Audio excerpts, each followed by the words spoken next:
La camorra ha messo radici anche nel bellunese, non hanno dubbi i carabinieri di Padova.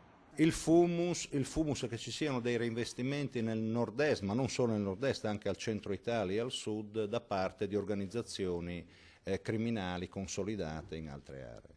Questo emerge dall'operazione che ha sequestrato beni per 130 milioni di euro in 8 regioni ad un campano legato ad un noto clan della Camorra sospettato di riciclaggio di ingenti somme di denaro.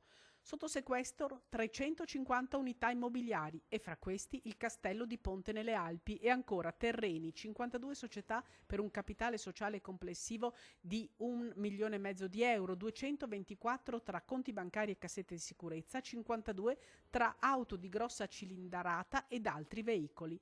Non tornavano i conti fra il reddito dichiarato dall'uomo, 10.000 euro l'anno, e il volume d'affari che gestiva. La ragione in base alla quale il nucleo investigativo di Padova ha accertato questa abnorme differenza tra la disponibilità di redditi e il reddito dichiarato all'erario. Si ritiene che queste attività siano tutte riconducibili a reinvestimenti in varie province d'Italia, perché l'operazione ha interessato, ricordo, 14 province italiane di fondi illeciti provenienti da sodalizi qualificati di altre regioni d'Italia.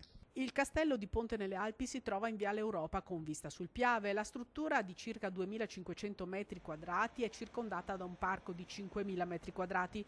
Fu realizzato nel 1905 per conto della Ciga, una nota catena alberghiera, e poi acquistato dal nobile veneziano Bortoluzzi, che ne fece la sua residenza estiva. In anni più recenti è stato trasformato in un condominio di lusso, ma nessuno ha mai abitato in quegli appartamenti.